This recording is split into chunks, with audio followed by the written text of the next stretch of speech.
بسم الله الرحمن الرحيم الحمد لله رب العالمين الحمد لله الذي خلق السماوات والأرض والصلاة والسلام على خير خلقه وخاتم الأنبياء المرسلين سيد الأولين والآخرين شافع المذنبين رحمة للعالمين محمد صل على محمد وآل محمد وليطيبين الطاهرين المعصومين.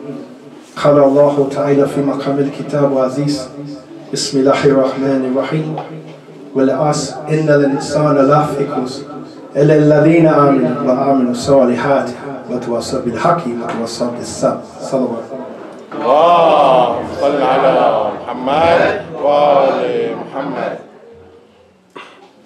On this sad occasion of the death of our beloved Prophet Muhammad sallallahu alaihi wasallam,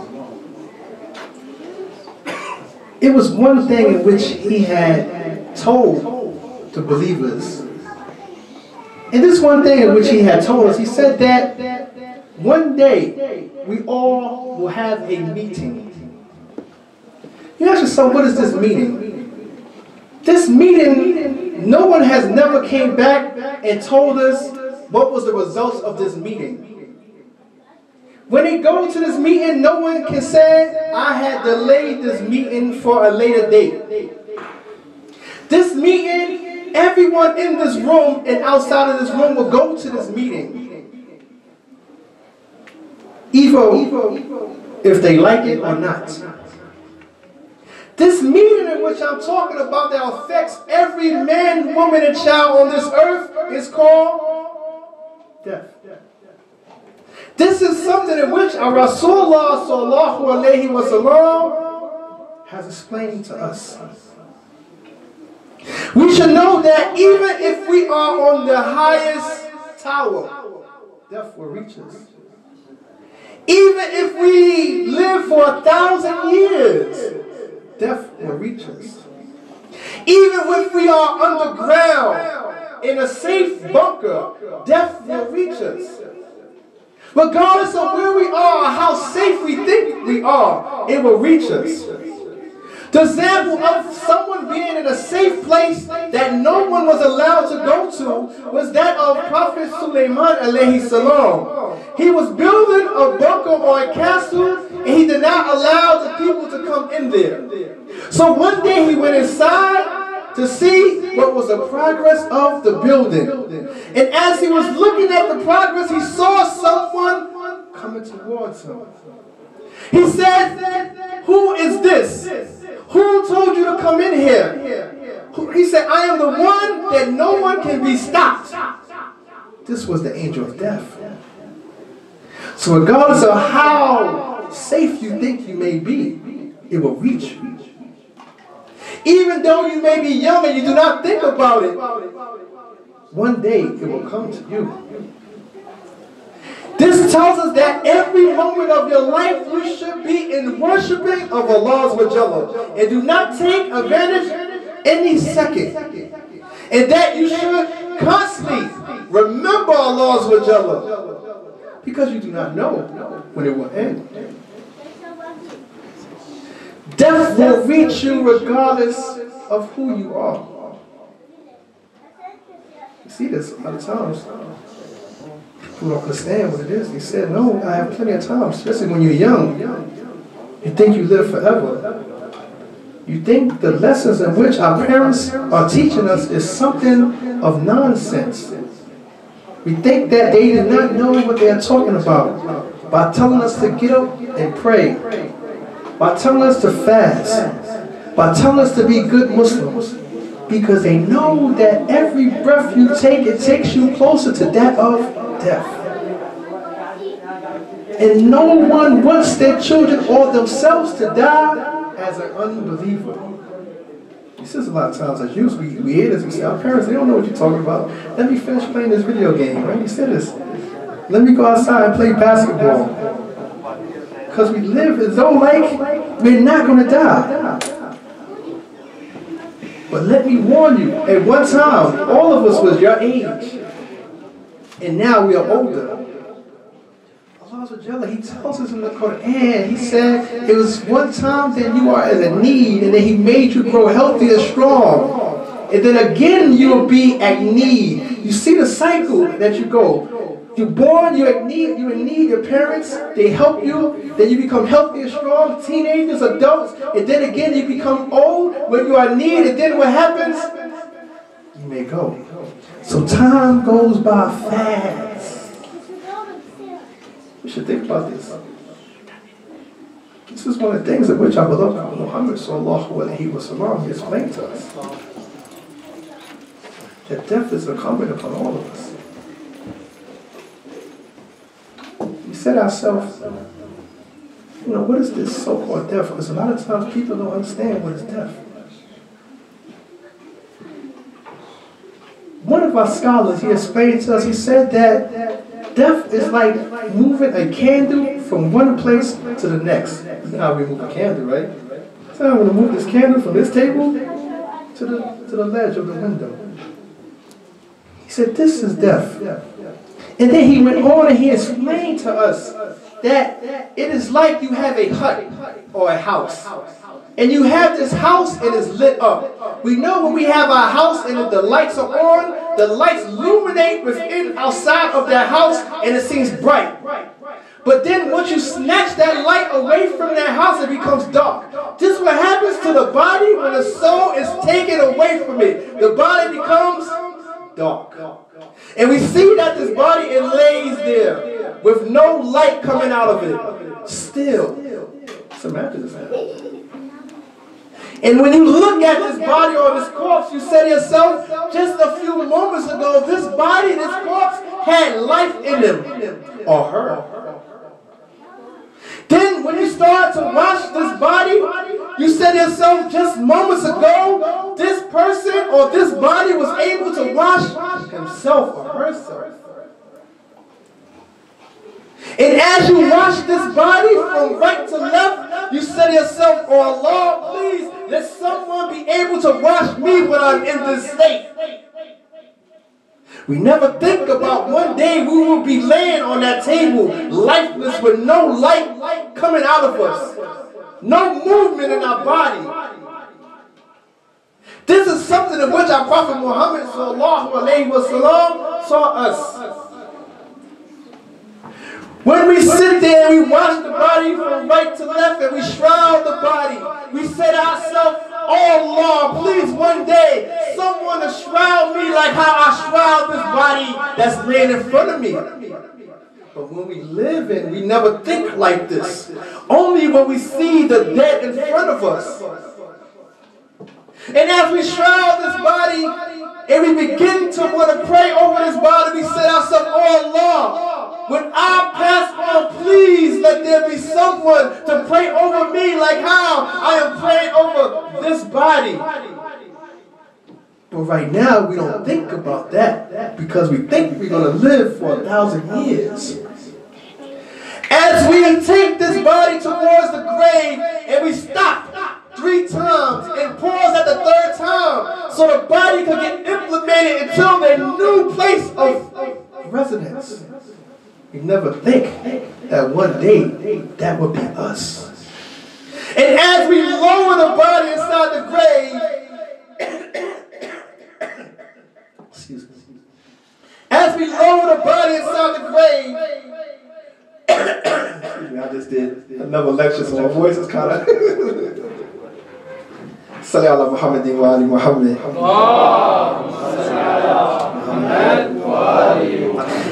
As we sit there, we put the body inside the grave, we go inside the grave, and we do the talqeen, which we shake the body to remind him or her of what they knew when they was alive. We said ourselves, oh Allah, please let there be someone to do this to us. But as we sit here now, we don't think about this.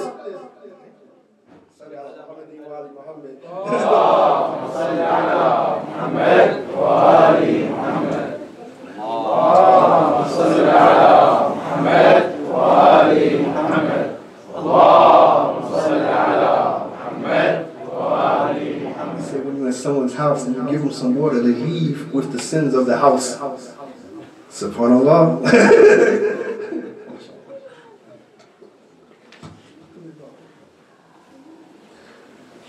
So as we remind this body of the obligations in which they used to know, we think to ourselves, let there be someone to do this for us. And then we bury the bottle and we recite Inna anzalahu fi laylatul qadr on his body 7 times. We think to ourselves, let there be someone to do this for us. But man, we think that we will live forever. But we should know that Allah, He created man to live forever, but not in this world. We are those just travelers here. And that we should use this world for our benefit to help us in the next world. We should look at this world like, say for instance, we all know what Walmart is, right? Walmart is a super center. Say you're about to go on a journey. You go into Walmart, you get everything in which you need for this journey. Because you know this journey is going to be long, so you get water, you get some type of food stuff, you get beds, whatever it may be, to help you for this journey. This world is like we going shopping in Walmart. We get all the things when we need for that journey that lays ahead of us. That journey in which is very long. Because even if you live on this earth for 100 years, you'll be dead a lot longer than that. And once you're gone, you can no longer benefit unless someone prays for you or the mile in which you had created here for you. So as youths, as shababs, I said shabab because, you know, in our culture, you'd be like 60 years old and you're still shabab, right? Like, yeah, you shabab, oh, okay. As youths, you never think like this. One time, Luqman, the wise, we all heard of Luqman, they have a chapter in the Quran, they speak about him. He always was giving his son good advice. How a father gives his child good advice. So when our fathers and our mothers can, sisters, please forgive me, I said sisters give advice, we have to listen to them because they know. So Luqman the wise, he was giving advice to his son. And this advice was about death. He said, if you think you will not die, stop yourself from going to sleep. We know nobody can stop himself from going to sleep. You could be up for 3 days. Eventually, you will fall asleep. How much you may try not to go to sleep, you will fall asleep because your body will shut down. So there's no escaping that. Then he said, if you think you're not going to be resurrected, then when you're asleep, wake yourself up. Now we know you can't wake ourselves up. Everybody in here got at least 2 alarm clocks. The one that they hit and the one that really gets them up. So we should know that if we cannot do something simple like stop ourselves from sleeping and waking ourselves up from sleep, then we should know that we cannot stop ourselves from death. So why do we live in this world like we're going to last forever and not take advantage of all the things that we need to take advantage of, like all the prayers, all the fasting, everything that's going to help us in the hereafter? Why are we too busy wasting time? Time is against us. Well, Lord said, by time, man has been lost. You see, within time, man loses himself from the truth. How do we gain back to this? We look at the example of our Prophet Muhammad sallallahu alaihi wasallam.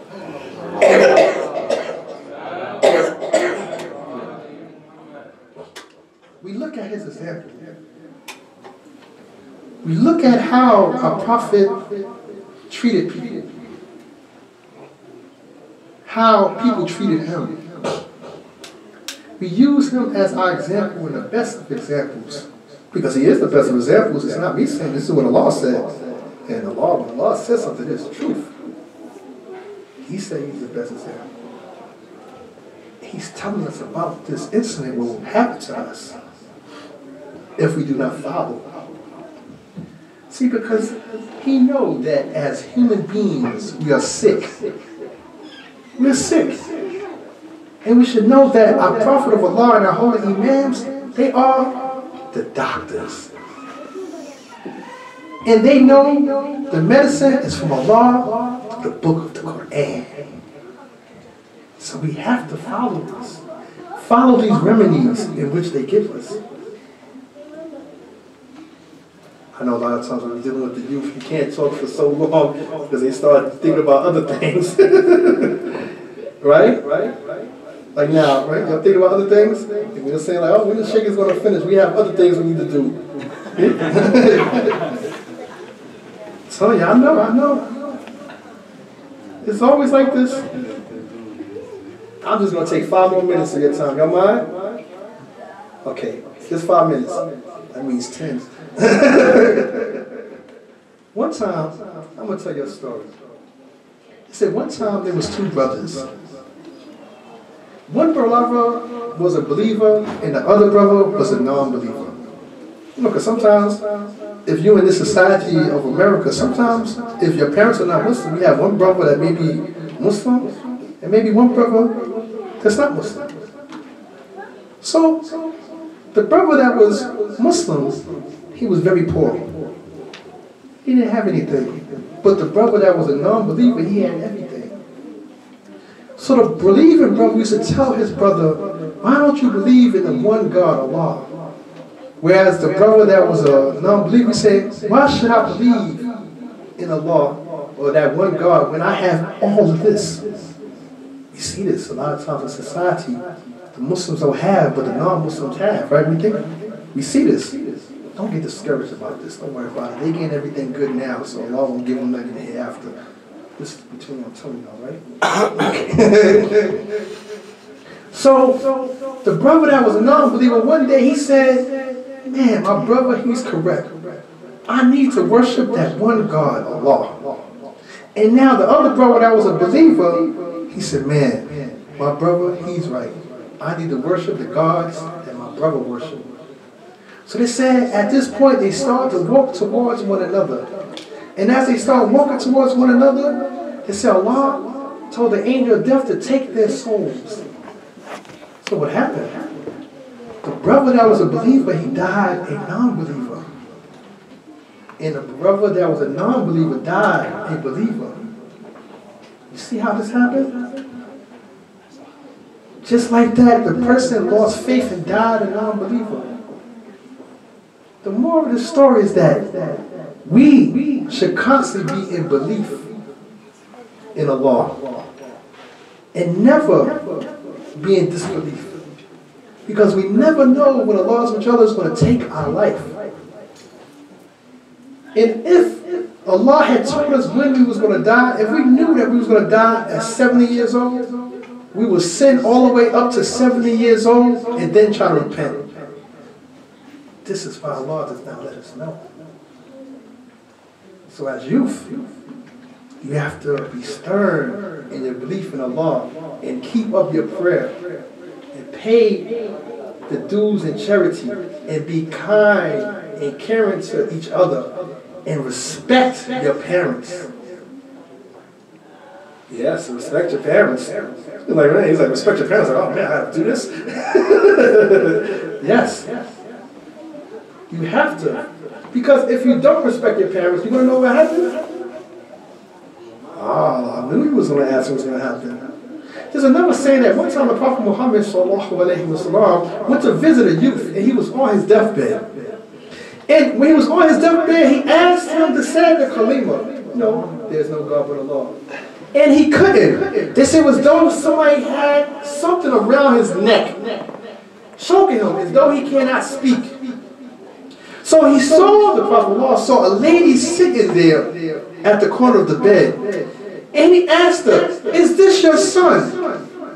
She said, yes. He said, are you displeased with him? She said, yes. He said, will you forgive him? She said, only because you asked me, Rasulullah. Said once she forgave him, it was almost like his throat became loosened from the clutch that they had around it. And he was able to say the kalima. Now you see this. Displeasure of parents will stop you from going to paradise. So you must never displease your parents. Okay? Because we never know when we're going to go. And having our parents upset with us is not good. Because don't worry about it. If you upset your parents, don't worry about it. Your children are going to do the same thing. So it's a cycle. So it doesn't matter. So I guess with this, inshallah, I'm going to end. Because I think I lost the attention of the youth. بسم الله الرحمن الرحيم والعصر إلى الإنسان الحافظ إلى الذين آمنوا وعملوا الصالحات وتواصوا بالحق وتواصوا بالصبر أخوة دعوانا والحمد لله رب العالمين وصلى على محمد وآله الطاهرين.